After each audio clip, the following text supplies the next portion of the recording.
Basically जो issues face कर रहे हैं कॉमन लोग, it's basically about low back kick, cervical pain, radiation of the pain to the arm.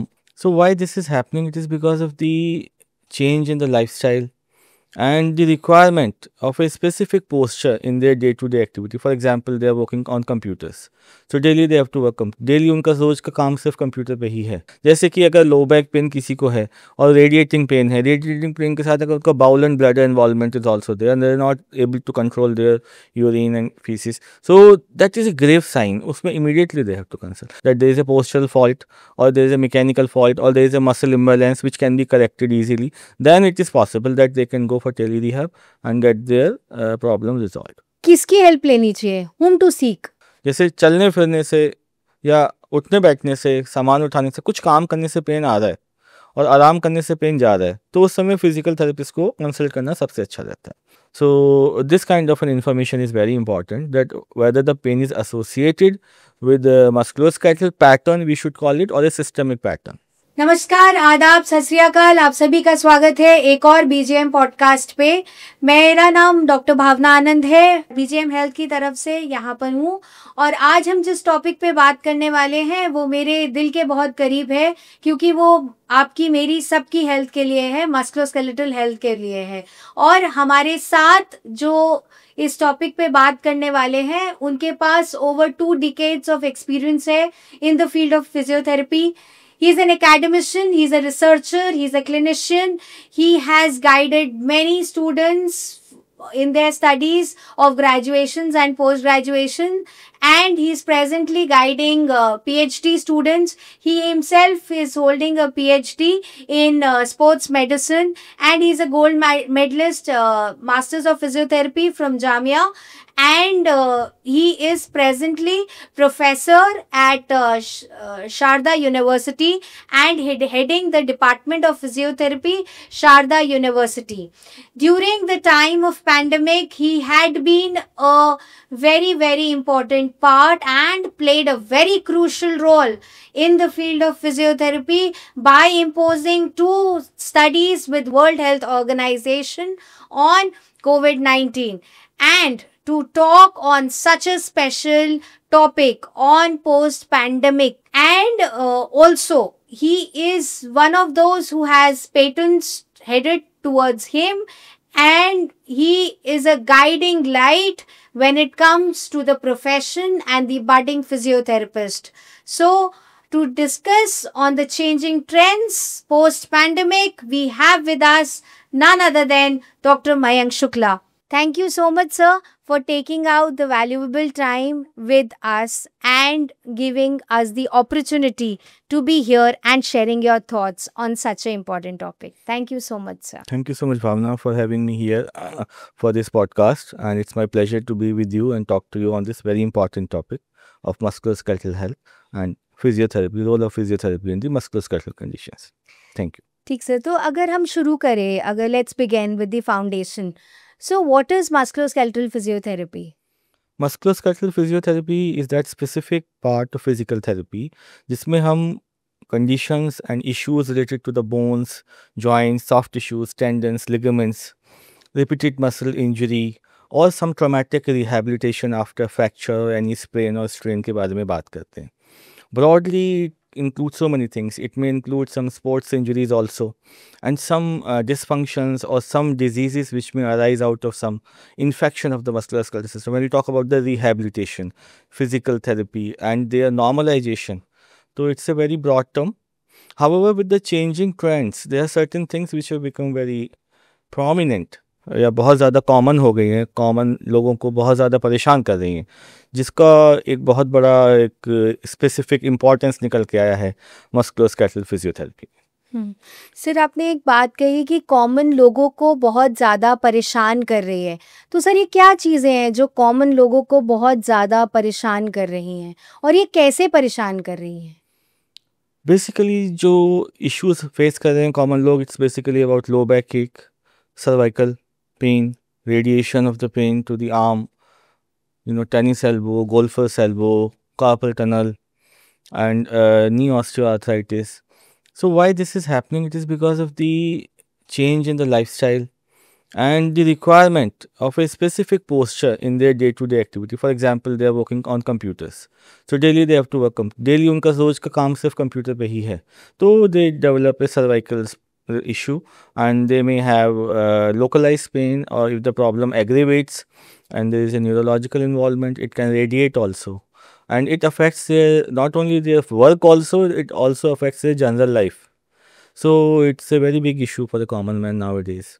सो आपने दो तीन चीज़ें कही, टेनिस एल्बो, गोल्फर्स एल्बो. क्या होता है सर टेनिस एल्बो, अगर कॉमन मैन के लिए अंडरस्टैंड करना हो तो? बेसिकली जो मस्कुलोस्केलेटल सिस्टम है, उसमें जो कोर ऑफ द सिस्टम हम कह सकते हैं कि it's made up of the bones. Bones के ऊपर muscles are attached and they provide movement, which is the precise function of the musculoskeletal system. तो जहाँ पे अटैचमेंट है मसल का बोन के साथ, उस स्ट्रक्चर को टेंडन कहा जाता है. रिपीटेड यूज़ के साथ वहाँ पे इन्फ्लेमेशन, पेन या माइक्रो ट्रॉमा कुछ मसल्स का हो सकता है, जो over a period of time aggravate हो जाता है. अगर ये चीज़ हमारे एल्बो के आउटर एस्पेक्ट में होती है तो उसको टेक्निकली टेनिस एल्बो कहते हैं. टेनिस प्लेयर्स में ये ज़्यादा देखा गया था शुरू में. That's how its name has come as a tennis. I think common people तो टेनिस एल्बो के साथ सचिन तेंदुलकर को रिलेट करेंगे. हाँ, Sachin Tendulkar is also one of very prominent sports person who had this problem. Of tennis elbow. हाँ, because that has, I think, impacted his career also, and he had to go a That treatment. time it was associated that he is using a very heavy bat, and he had a specific stroke in which the forearm muscles were specifically involved, and he developed this condition. And I think that time was the initial evolution of physiotherapy. तो the physiotherapist were also seeing कि क्या movement हो रही है elbow पे और shoulder पे, जिसकी वजह से It led to increased awareness about this condition in all the healthcare community as well as general public, sports enthusiasts and cricket players. This is a prominent issue which can happen in tennis. So it was a blessing in disguise for us. I will not call it because he had a medical. Why should we call it a blessing in disguise? But definitely it increased the awareness about this condition. Tennis elbow, and then there are certain more conditions, which you there are various other conditions, like mostly we see the musculoskeletal system is not designed for a only one type of activity, because in the part of evolution of human being there were various activities which we were supposed to do to keep the musculoskeletal system healthy. But now in the modern lifestyle, when the person takes up an occupation or they start working in a particular setup, it is only certain structures they use more. And that causes an imbalance. Moreover, the modern lifestyle is based on sitting posture. We have to sit on table chair work, or traveling also in a sitting posture, So that causes trauma on the spine, pressure on the spine, which is the main issue. So this requires that we should, the common man, or generally we are aware that how long we have to sit for a time, and then we have to get up, do some exercise, move around, give rest to the musculoskeletal system, so that the musculoskeletal system does not fall into a repetitive strain injury or any kind of an abnormal pressure, force development, trauma development does not happen. So अगर मैं बहुत simple शब्दों में बोलूँ तो एक structure को बार बार trauma हो रहा है, और उस माइक्रो ट्रॉमा की वजह से पेन डेवलप हो रहा है. और पेन के बाद आपने कहा इन्फ्लेमेशन. तो इन्फ्लेमेशन, अगर मैं अपने व्यूअर्स को समझाना चाहूँ बहुत ही सरल शब्दों में, इन्फ्लेमेशन कैसे मस्कुलोस्केलेटल हेल्थ को इम्पैक्ट कर सकता है? देखो, इन्फ्लेमेशन क्या है, ये एक तरीके का बॉडी का रिएक्शन है जो किसी ट्रॉमा को रेस्पॉन्ड करने के लिए बॉडी करती है. तो इसमें क्या होता है, there is a increase blood flow which leads to swelling, and when this increase blood flow and swelling is there is a redness on the structure, and then we have pain. So the person is not able to work any more. So these are 4-5 cardinal features of inflammation. As a physiotherapist या as a common man जो जिनको issue हो रहा है, सबसे पहले they have to give rest to the body, protect further injury. उसके लिए ice application, cold application या elevation of the extremity, थोड़ा सा pressure देना उस एरिया पे, like crepe bandage या कोई ऐसा brace या हल्का सा एक support use करके. This is the primary requirement. उसके बाद रिहैब का पार्ट, फिजियोथेरेपी का पार्ट शुरू होता है, and then there are exercises which they have to do so that the structure which has got inflamed does not again become inflamed and it becomes stronger. Hmm Slight activity modification, understanding why it happened. So it should not happen again. हम्म ये है. तो अगर ये तो sir आपने बहुत इलैबोरेटली बताया 5 steps को, पहले रेस्ट, फिर ice, then elevation and then the exercise part, है ना? तो अगर मैं इसको बहुत ही सिंपल फीवर से कंपेयर करूं, है ना, क्योंकि व्यूअर्स भी मेडिकल फ्रेटर्निटी को ऐसे ही इजीली समझ पाएंगे कि अगर हम मुझे बुखार हुआ तो बुखार होने के बाद मैं रेस्ट करूंगी, रेस्ट करने के बाद मैं दवाई लूंगी, दवाई लेने के बाद मेरा टेम्परेचर कम आ जाएगा। तो वैसे ही जब एक पार्ट को, मसल के पार्ट को जब इंजरी हुई है, इंजरी होने के बाद रेस्ट किया, रेस्ट करने के बाद आइस हुआ, आइस के बाद एलिवेशन हुआ और एलिवेशन के बाद एक्सरसाइजेज हुआ। बट कितने लोग इस चीज़ को करते हैं और पेन के साथ रहते हैं? हाँ, ये एक अच्छा सवाल है कि कितने लोग सही तरीके से जो प्रिवेंशन या प्राइस प्रोटोकॉल है हमारा वो फॉलो कर पाते हैं और आगे एक हेल्दी लाइफस्टाइल में जा पाते हैं और दोबारा से इस चीज़ में नहीं फंसते. This is something important because आजकल life is very fast and most of the time they don't have time. Most important issue is the time, that they don't have time to visit a doctor, wait for a long period of time, take an appointment, go there, take छुट्टी from their work. हाँ So it becomes a difficulty. तो इसमें क्या हो सकता है, कुछ technical advancements आजकल आ गए हैं जिसको हम टेली रिहेबिलिटेशन कहते हैं, या through various apps and all they can get in touch with their healthcare provider and they can take the necessary advice. तो उसमें क्या होगा, they will not have to wait for it, they will not delay it unnecessarily, they will get a quick advice, fast advice, and the healthcare provider also can assist them and tell them whether they have to visit somebody face to face or they can manage it on their own. तो ये जो tele rehabilitation आया, ये काफी नया term है, I think post pandemic के बाद ही ज्यादा सुनने को मिला। हाँ, ये पोस्ट पैंडेमिक एरिया में it was specifically, it became a necessity actually. And जैसे कि पहले से भी था, टेली रिहैब पैंडेमिक से तो नहीं आया है, लेकिन पैंडेमिक में ज़्यादा यूज़ हुआ है क्योंकि इट बिकम ए नेसेसिटी, क्योंकि लोग जा नहीं सकते थे, लॉकडाउन लग गया. तो it was necessary to have meetings online, classes online, offices were running in a remote mode online, people were doing the work at their home. So that culture developed. And that culture resulted in good output also because people were more productive. Travel time कम हो गया. जैसे सारे metros में दिल्ली में अब इतना जाम लगा हुआ है, ट्रैवल टाइम है, आप यहाँ से निकल के वहाँ जाओ, आप ट्रैफिक में फंस गए, पूरा दिन आपका उस पर निकल गया. तो अब घर में बैठ के वो काम हो गया, ट्रैवल टाइम भी बच गया और आउटपुट भी अच्छा आ गया. तो that resulted in a good thing. However we can not say कि हम हमेशा ही टेली रिहैब कर सकते हैं. उसके लिए एक असेसमेंट बहुत ज़रूरी है. रेड फ्लैग्स को आइडेंटिफाई करना, किन कंडीशंस में इमीडिएट मेडिकल हेल्प की ज़रूरत है. They have to see face to face a health care provider and sometimes it can be an medical emergency also. So we are not saying कि everything can be done online, but it is a good option for most of the things which are not of very serious nature.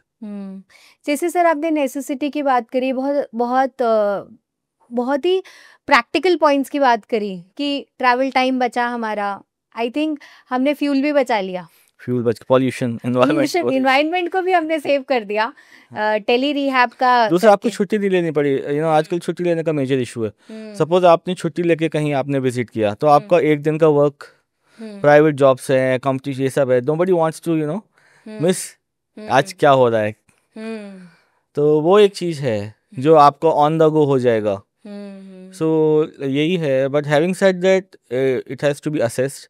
कोई अगर red flag है या कोई medical emergency है तो we must visit doctor, we must take छुट्टी also, take care. वो तो एग्जैक्टली सर आपने रेड फ्लैग के बारे में बताया, सर थोड़ा सा और एक्सप्लेन कीजिए, रेड फ्लैग क्या होता है? रेड फ्लैग जैसे जो मस्कुलोस्केलेटल कंडीशंस हैं उसमें जो पेन और इन्फ्लेमेशन है, उसमें अगर pain and inflammation is disturbing somebody's sleep, और अगर पेन एंड इन्फ्लेमेशन के साथ कुछ जिसे हम मेडिकल टर्म में कहते हैं ग्रेव साइंस या कहते हैं अलार्मिंग साइंस, उसको हम रेड फ्लैग भी कह सकते हैं. जैसे कि अगर लो बैक पेन किसी को है और रेडिएटिंग पेन है, रेडिएटिंग पेन के साथ अगर उनका bowel and bladder involvement is also there and they are not able to control their urine and faeces, so that is a grave sign. उसमें immediately they have to consult. If the pain is so much they are not able to sleep, That also is a grave sign. If they don't have comfortable sleep, or they are not able to move at all, pain is so high that they are bedbound, they are not able to move, immediately they have to go to the doctor and take medical help. However, if the pain is manageable, they are able to do their day-to-day activity. It is a slight discomfort which they are able to manage, and they know it is coming with the movement, and the healthcare provider is also able to identify that there is a postural fault, or there is a mechanical fault, or there is a muscle imbalance which can be corrected easily. Then it is possible that they can go for tele rehab and get their problem resolved. Hmm. So everything has to be first assessed. Definitely. After the assessment, After the assessment, the healthcare provider has to perform a kind of a classification, or you can call it triage also, classification. Ki bhai, it is something which we need further investigation for. For example, they can ask for investigations, or if they suspect a systemic illness. For example, kidney stones can mimic as low back pain. Gallbladder stone can give a shoulder related issue. So that kind of referred pain or इस तरीके की कोई presentation है, so that has to be evaluated and investigated. However, if it is a clear cut case and it's a mild case, and the healthcare provider is certain that it's kind of a musculoskeletal issue only, then they can go for tele rehab, correction of the muscle imbalance, some stretching exercises, very important. These kind of things can be done. Because there is, a very thin line which comes between organ pain, like kidney stones may, there is back pain, and in musculoskeletal also there is back pain. So that referred pain and I think radiating pain or the localized pain has to be assessed by the correct healthcare professional. Definitely. If assessment is very important, because back is not only musculoskeletal, it is having very systemic organs also, and not only kidney. Other than kidney also, there are so many other organs also which can produce pain. So it has to be evaluated and checked. And if it is a musculoskeletal issue only, then we can go ahead with the physical therapy exercises and some kind of mild thermotherapy, or some hot pack or something, and then start with ergonomic advice, posture modification, activity modification, stretching, strengthening, and follow it up over a period of time. तो उससे आराम आ सकता है लोगों को. लेकिन इसका पहले असेसमेंट होना बहुत ज़रूरी है कि क्या एक केवल मस्कुलोस्केलेटल प्रॉब्लम ही है या कुछ और है. तो किसकी हेल्प लेनी चाहिए? whom to seek? किसकी हेल्प ले वो? किसी को बैक पेन हुआ है तो? किसी को अगर बैक पेन होता है तो सबसे पहले वो they can consult a physical therapist. Physical therapist is a very good option. If they suspect that back pain is associated with movement, जैसे चलने फिरने से या उठने बैठने से, सामान उठाने से, कुछ काम करने से पेन आ रहा है और आराम करने से पेन जा रहा है, तो उस समय फिजिकल थेरेपिस्ट को कंसल्ट करना सबसे अच्छा रहता है. लेकिन अगर उनको पेन, रात भर पेन हो रहा है, नींद नहीं आ रही, नाइट पेन है, pain is associated with a systemic cause like fever. Yeah, pain is associated with a systemic illness, like they are not able to eat, they are having vomiting, constant vomiting, they are having significant weight loss. उस condition में they should visit a physician and get themselves consulted. So this kind of an information is very important, that whether the pain is associated with the musculoskeletal pattern, we should call it, or a systemic pattern. सो आपने pen के बारे में बहुत कुछ बताया, but आमतौर पे pen बहुत ज़्यादा इग्नोर किया जाता है. स्पेसिफिकली अगर एक ही पोस्चर में काम करते करते करते नेक पेन और बैक पेन हो जाए तो उसको इग्नोर कर देते हैं, है ना. लेकिन आपने बहुत ही मेटिकुलसली बताया कि pain may be associated with some organ pain also and with physician pain also. So how quickly somebody should go to and seek a help from a healthcare professional? Pain should not be ignored. Ignoring pain is not a good, it's not a healthy behavior. So immediate help has to be taken. So उसमें यही है कि अगर आपके पास you are not able to take छुट्टी immediately, you are not apply कि I am not going to the office immediately, I have pain today, I cannot go, and you go to, that is okay. If you are not able to do that, then at least take a tele consultation, so that somebody more experienced, more knowledgeable than you can tell you whether your pain is of serious nature and what you should do, so to relieve it. है ना? So ignoring pain can be a concern. It is always a big concern. We should never ignore. Nobody should ignore their pain. Any of the pain. Yeah, because it's body's response. Body is telling you. So we should not ignore. So it's like an alarm to the body. You stop doing. alarm to the body that look for it, you're doing something wrong, or maybe there's something wrong, and it should be explored, and we should take necessary steps to correct ourselves. If it is a postural issue or repeated strain injury or some abnormal use of the spine or any other body structure, something. So it is like that pain tells you, look, act, assess, go to a healthcare practitioner and react. Yes, pain is very important, and it is asking you, your body is asking you to, hello. Knock knock. Knock, knock. Look There's at- something going on. Yeah, yeah. कुछ हो रहा है आपकी body में, कुछ करो. Yes. It is like It is that, like right? that. Right, absolutely. So pain is basically when it come to musculoskeletal health. अगर हम musculoskeletal health की बात करें और पेन की बात करें, तो वो माइक्रो ट्रॉमा जो हो रहा है, जो माइक्रो ट्रॉमा से हमारी बात शुरू हुई थी, तो वो माइक्रो ट्रॉमा जब हो रहा है, तो it is having an impact on the mobility also. Mobility is a result of a healthy musculoskeletal system. The function of the musculoskeletal system is to provide adequate mobility for the human body to perform their ADL. And also for a sports person to perform their sports and compete with other sports persons to excel. So mobility is a big issue. There are two major factors which can affect mobility other than pain. One is weakness, other one is the tone of the muscle, tightness. If you're dealing with muscles, and then if we see the joint, then there can be adhesion formation, joint connection between two bones. So there are various types of joints. One of the type is synovial joint, जो ज़्यादा movable होता है. उसमें अगर wear and tear हो जाएगा तो वहाँ पे भी मोबिलिटी रेस्ट्रिक्ट होती है. वीकनेस ऑफ मसल से भी मोबिलिटी रेस्ट्रिक्ट होती है. टाइटनेस ऑफ द मसल से भी मोबिलिटी रेस्ट्रिक्ट होती है. पेन से तो होती है. पेन अगर कहीं पे है तो मूव नहीं कर पाएंगे. इसके अलावा ये मस्कुलोस्केलेटल तक है, लेकिन मस्कुलोस्केलेटल पे ऊपर भी एक न्यूरोलॉजिकल कनेक्शन है. तो अगर नर्व्स अफेक्टेड हैं तो भी मोबिलिटी अफेक्ट हो सकती है. उसके ऊपर central nervous system, higher control of movement भी आ गया, बैलेंस कोऑर्डिनेशन. तो it's a hierarchy of things. However we have to see कि किस लेवल पे हमारी मोबिलिटी अफेक्टेड है. तो अगर मस्कुलोस्केलेटल लेवल की हम बात करें, बोन, जॉइंट्स और मसल की बात करें, तो मोटा मोटा 4-5 चीज़ों से ही होती है. Tightness of muscle, wear and tear of the joint, degenerative changes जो जॉइंट में आ जाते हैं, और जो प्रोलॉन्ग सिटिंग से भी बायोमैकेनिकली जो एक स्ट्रक्चर पे जो इम्पैक्ट हो जाता है, वो इम्पैक्ट हमें कभी कभी, आपने जैसे मेंशन किया कि एक्टिविटीज़ ऑफ डेली लिविंग, हमें डेली तौर की एक्टिविटीज़ करने में भी दिक्कत होती है. तो और that has impact on the functional status as well as quality of life also. Yes. And it has an impact, जैसे WHO भी बोलती है, on to the 4 parameters also. So how can that be tackled by a common man? क्योंकि काम तो करना ही है, पैसे तो सबको कमाना ही है. अब इसमें क्या है कि when we look at a structure like a muscle और a joint or soft tissues like ligament and tendon, that is a structural problem. But when we associate this structure with a function, then a structural problem becomes a functional problem. When we associate that function with an ADL or functioning of the human body, then it becomes a participation problem. They cannot participate in their activity. So this is the framework of WHO, which is ICF framework, where we have not only the structure but also the activity and participation. And then at later stage the environment also gets involved into it.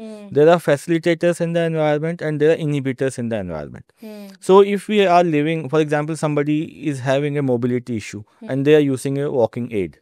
So but if they are in an advanced setting where they have friendly environment for their movement, then they can be more functional, more active.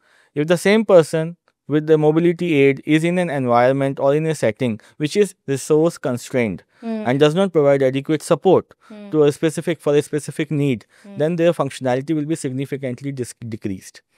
So this particular framework is considering not only the structure but also the activity, the participation and the environment of the person, where we have some facilitators and inhibitors. So this is the entire framework where we have to consider a human being as a how much functional they can be, what can be their functionality in terms.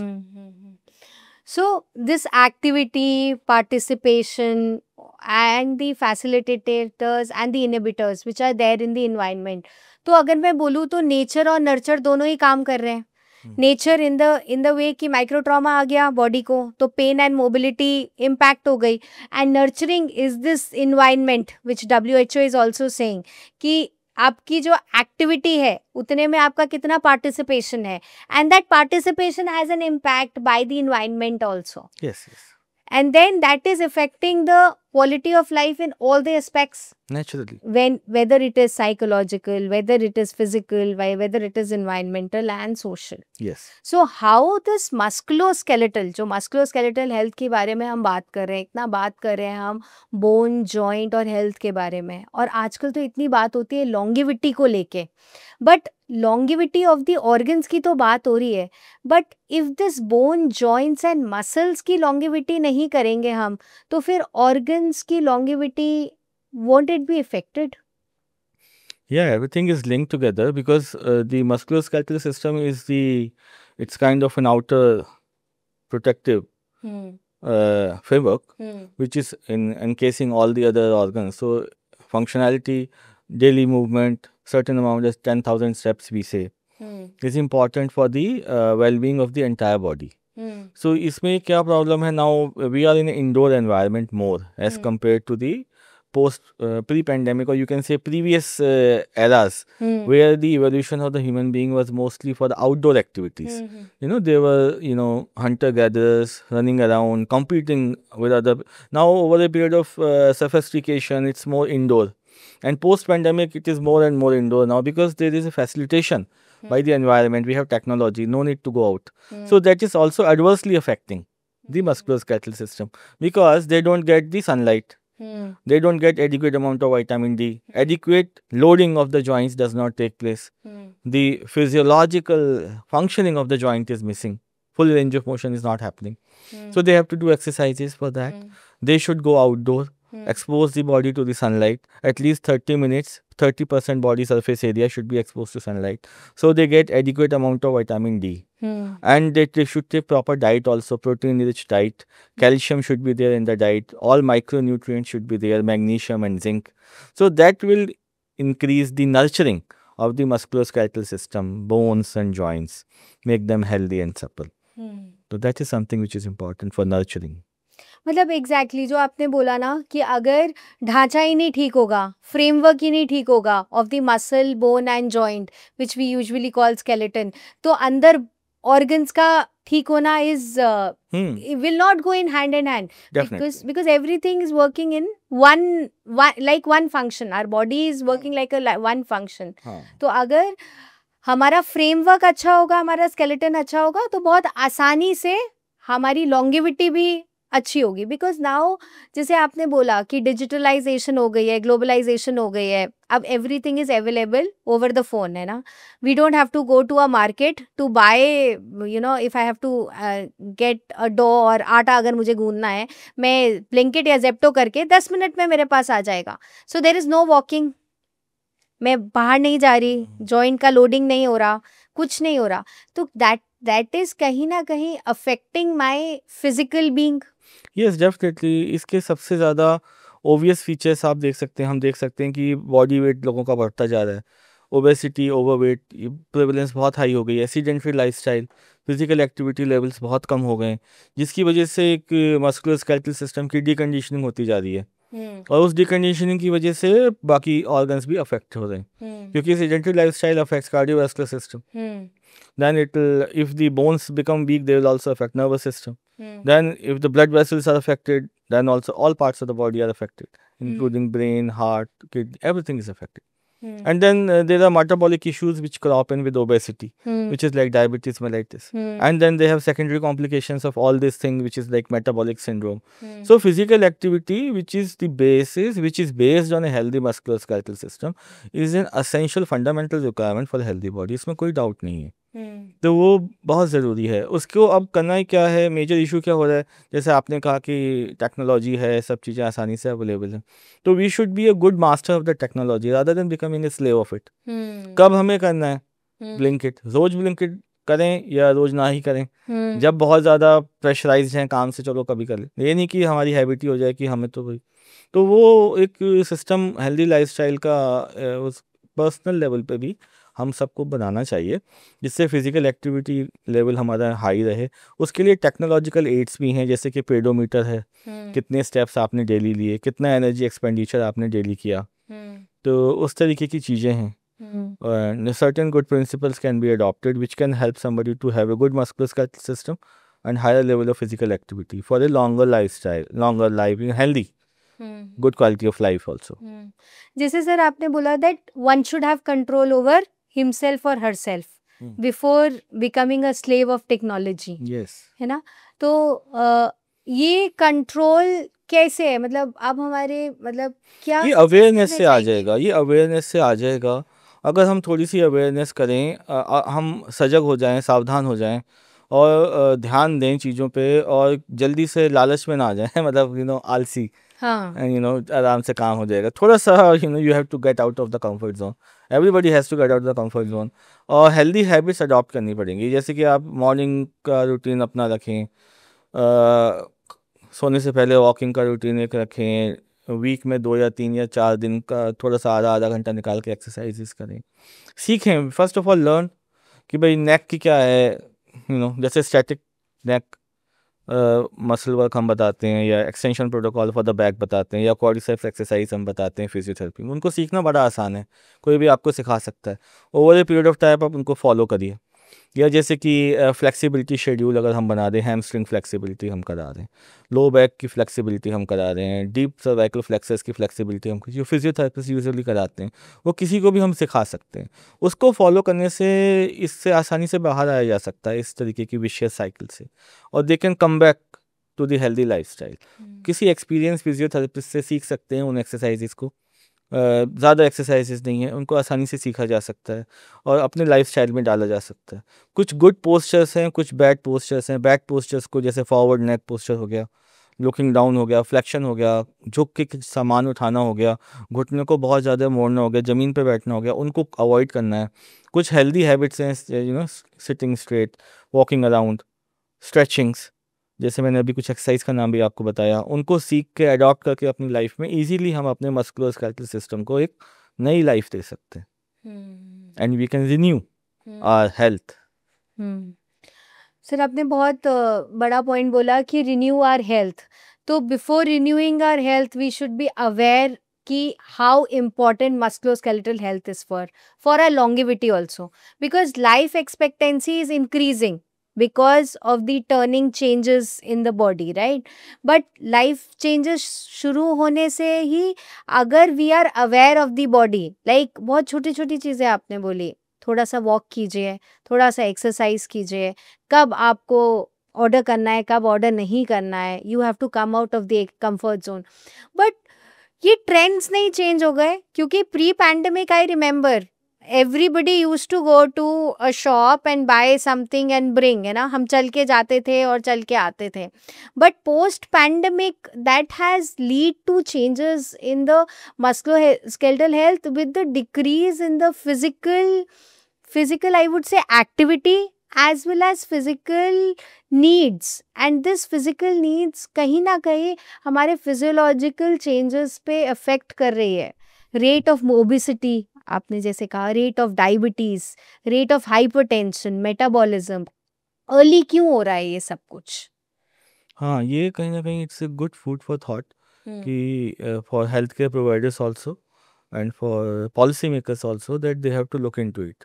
जैसे पहले क्या था, पहले policy बनाई कि भाई supermarkets आ गए तो सब्जी मंडी वाले खराब परेशान हो गए कि हमारी तो सब्जी मंडी नहीं चल रही है। एग्जैक्टली। अब वो सुपरमार्केट वाले परेशान है, आजकल की ब्लिंकिट आ गया तो हमारे यहाँ कोई आ ही नहीं रहा। अब ये नया इशू आ गया।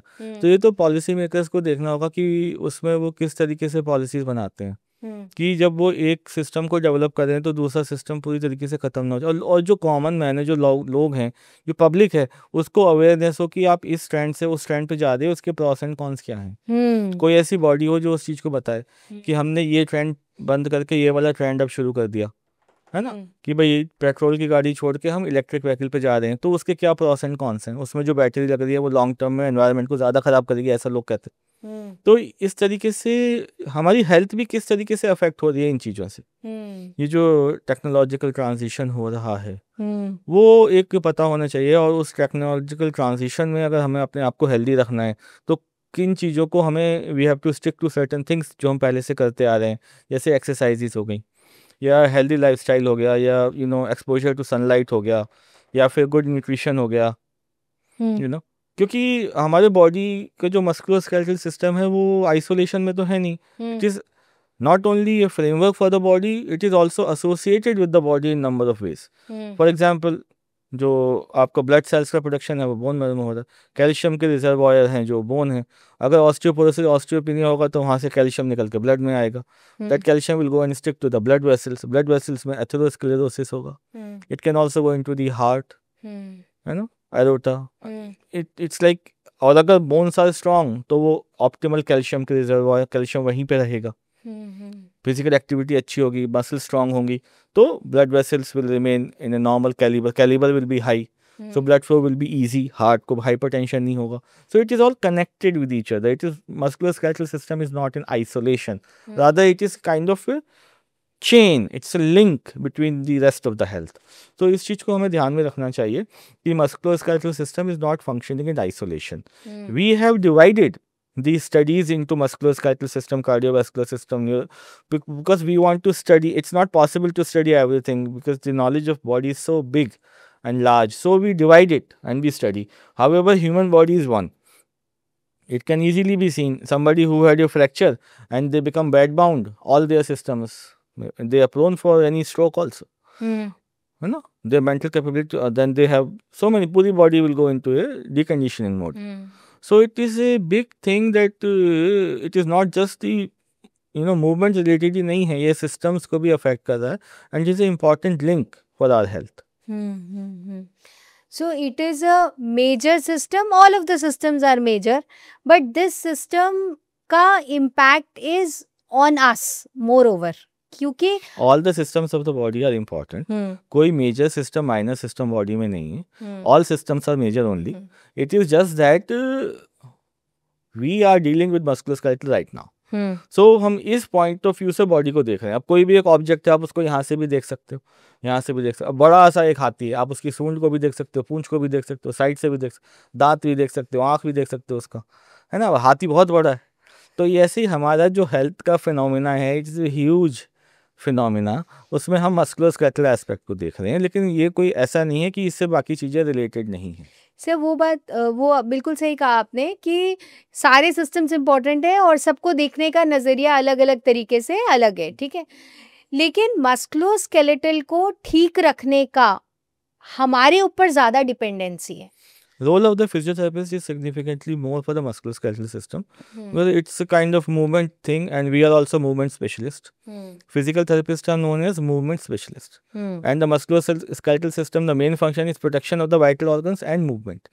So वहाँ पे हमारा एक लिंक मिल जाता है, कॉमन ग्राउंड मिल जाता है, जिसमें जो फिजियोथेरेपिस्ट हैं, they are mainly involve with this thing, तो हम यहाँ से उसको ले सकते हैं। सर वो तो बात हो गई मस्कुलोस्केलेटल फिजियोथेरेपी की। अगर मैं एक कॉमन मैन की भी बात करूं, अगर कॉमन मैन अपने मस्कुलोस्केलेटल हेल्थ का ध्यान रखता है तो ऑटोमेटिकली उसका कार्डियोवास्कुलर सिस्टम, अगर उस मेटाबॉलिक फंक्शन और उसके सारे फंक्शंस कैन बी कंट्रोल्ड। जैसे आपने बोला 30 minutes of walk can do everything. So 30 minutes of walk, adequate sunlight, some stretching exercises, that can help all systems. So it has much more impact on a normal being who is working for around 8 to 10 hours in a day from a desk job, 6 days a week, 365 days, around thousands of hours to take care of the musculoskeletal health. क्योंकि अगर वो अपनी musculoskeletal health का ध्यान रखेगा with certain precautions and strategies, because then prevention would be better for him from that micro trauma. Yeah, definitely. Musculoskeletal health का ध्यान सब लोगों को रखना चाहिए। एक certain amount of physical activity maintain रखनी चाहिए। कोई भी पेन या मोबिलिटी इशू अगर बॉडी में हो रहा है तो उसको इग्नोर नहीं करके जल्दी से कंसल्टेशन लीजिए। अगर आप नहीं जा सकते हैं तो ऑनलाइन कंसल्टेशन लीजिए। और कुछ एक्सरसाइजेस को इमीडिएटली जल्दी से सीखिए, और केवल सीखने से कुछ नहीं होगा, उनको करिए, सही तरीके से करिए। जब आप उनको कर रहे हैं तभी आपको कोई ऑनलाइन बता दे अगर कि आपका सही तरीके से है, पोस्चर ठीक है या नहीं है, पूरा मूवमेंट हो रहा है या नहीं हो रहा, या सही सही मसल एक्टिवेट हो रही है या नहीं हो रही, सही पैटर्न हो रहा है या नहीं हो रहा, वो भी बहुत ज़रूरी है। खाली ये नहीं कि आपने यूट्यूब से सीख के करना शुरू कर दिया।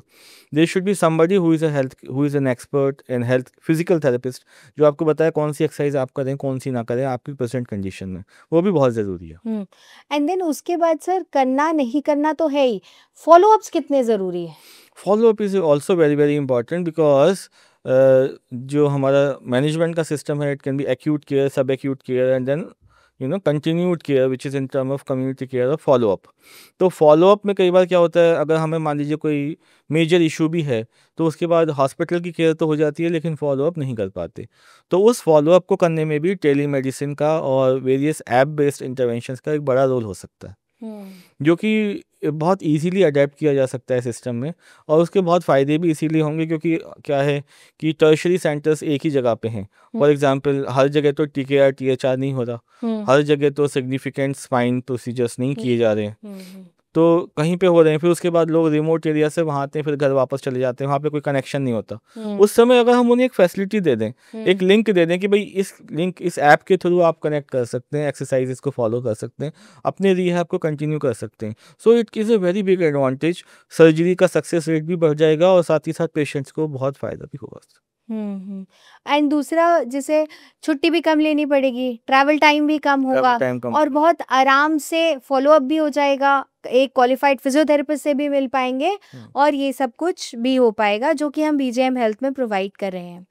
ठीक, तो सर आप टू एंड अप, मेरा सेकंड लास्ट क्वेश्चन यही कि मस्कुलोस्केलेटल हेल्थ तो बहुत इंपॉर्टेंट है, एक फिजियोथेरेपिस्ट पॉइंट ऑफ व्यू से भी और एक कॉमन मैन के पॉइंट ऑफ व्यू से भी, तो इसका कब से शुरू कर देनी चाहिए मस्कुलोस्केलेटल हेल्थ की? किसी को भी, कोई अगर आज से जॉब कर रहा है, 10 साल से काम कर रहा है, 20 साल से काम कर रहा है, कब उसको शुरू कर देना चाहिए अपने मस्कुलोस्केलेटल हेल्थ का ध्यान रखने के लिए? As early as somebody can, starting from the childhood itself. छोटे बच्चों को भी पोस्चर के बारे में बताना चाहिए, सीधा बैठना है, ज़्यादा भारी बैग पैक नहीं रखना, मोबाइल यूज़ नहीं करना जल्दी लाइफ में, करना भी है तो उसको झुक के नहीं सीधा रख के। लैपटॉप कब आना चाहिए? जब जैसी लाइफ में लैपटॉप आया, जैसे आपने बच्चे ने मोबाइल देखा उसको पोस्चर बताना पड़ेगा आपको। जैसे बच्चा लैपटॉप पे जाता है, जैसे बच्चा टीवी के सामने बैठे, कितना देर बैठना है, ये तो शुरू से, जब हमारी टेक्नोलॉजी हमारी लाइफ में विद बर्थ ही आ रहा है बच्चे के साथ। तो ये प्रिवेंटिव एस्पेक्ट्स और जो उसकी कहना चाहिए हेल्दी रखने के जो पॉइंट्स हैं वो भी उसी समय साथ में शुरू हो जाने चाहिए। So it is like that when technology It is is part coming of the lifestyle. Hmm. It is not something which can come with some certain point of time. It is with us now. We are into it. It is in within us. तो ये कब आएगा नहीं, ये तो आ ही चुका है अभी, तो we have to stay with it. yes. It is a very, I would say, बड़ा ड्रामेटिक चेंज है ये। हाँ, बहुत ड्रामेटिक चेंज है, और पैंडेमिक के बाद एकदम ओबियस हो गया है। पहले भी था पर उतना ओबियस नहीं था, अब इतना ओबियस हो गया है, और अभी भी कुछ फील्ड्स में तो रिमोट वर्क अभी भी चल रहा है। बिल्कुल बिल्कुल सर, बिल्कुल। और कई जगह ऑनलाइन क्लासेस अभी भी हैं। ऑनलाइन ट्यूशन का एक पूरा ही सिस्टम बन गया है। बिल्कुल बिल्कुल सर, जिसमें आप ऑनलाइन ट्यूटर सर्च कर सकते हैं, ऑनलाइन क्लासेस हैं, ऑनलाइन कंसल्टेशन, इसी तरीके से ऑनलाइन सब जगह ये आ गया है, तो it's a common part of our life. So online is new normal. It's a new normal, because आपके पास you hold a so big experience of already 2 decades, तो आपने वो इवोल्यूशन भी देखा, प्री पैंडेमिक से पैंडेमिक से पोस्ट पैंडेमिक तक, टेक्नोलॉजी का भी। पहले टेक्नोलॉजी का यूजर्स फिजियोथेरेपिस्ट कितना करते थे, मस्कुलोस्केलेटल फिजियोथेरेपिस्ट, और अब टेक्नोलॉजी का यूज मस्कुलोस्केलेटल फिजियोथेरेपिस्ट कितना कर रहे हैं? बहुत फर्क आ गया। पहले जो था एक expert physiotherapist with A proper setup वहाँ पे एक्सरसाइजेस को सिखाते थे, और एक पूरा क्लिनिक होता था, OPD होता था, जहाँ से एक्सरसाइजेस को हम शुरू करते थे। आजकल पैटर्न ये हो गया कि ऑनलाइन एक्सरसाइजेस सीख लेते हैं और ऑनलाइन अपने घर के कंफर्ट में उसको फॉलो करना शुरू कर देते हैं। तो ये चेंज आ गया। इस चेंज को करने के लिए जो हेल्थ केयर प्रोवाइडर है उनकी रिस्पॉन्सिबिलिटी बढ़ गई कैसे बढ़ गई? पहले क्या था, पहले पेशेंट आता था क्लिनिक में तो क्लिनिक का एक माहौल होता था, वहाँ पे हम फेस टू फेस सिखा देते थे। अभी क्या है, अब हमें ऑनलाइन सिखाना है या ऑनलाइन पेशेंट सीख रहा है, उसको हमें जज करना है सही कर रहा है या नहीं कर रहा। तो उसमें उसको किस तरीके से एक्सप्लेन करना है, ऐप में क्या फ़ीचर होने चाहिए, क्या टेक्नोलॉजी होनी चाहिए, कितना इजी यूज़र फ्रेंडली ऐप को होना चाहिए, इजी टू अंडरस्टैंड होना चाहिए, और क्या क्या उसमें सेफगार्ड होनी चाहिए, कहाँ कहाँ वो स्टे करे, कहाँ कहाँ वो एक्सप्लेन करे, कितना डेप्थ में जाए। ये सब चीज़ें बहुत इंपॉर्टेंट हैं, क्योंकि जो फेस टू फेस है उसको रिप्लेस नहीं कर सकती टेक्नोलॉजी अभी तक, क्योंकि वो पेशेंट, हर पेशेंट अलग होता है। नो टू पेशेंट, तो उसको विजन एक हमें मिल गया, लेकिन विजन के अलावा पैल्पेशन तो हमें अभी नहीं मिला है, उतना कॉमन नहीं है ना। We can not only observation, observation में भी व्यू का प्रॉब्लम है। फेस टू फेस में कोई से भी व्यू में उसमें आपको एक ही व्यू मिल रहा है, तो एक ही व्यू में आपको कितना दिखाई दे रहा है, पोस्चर भी या बाकी सब कुछ भी।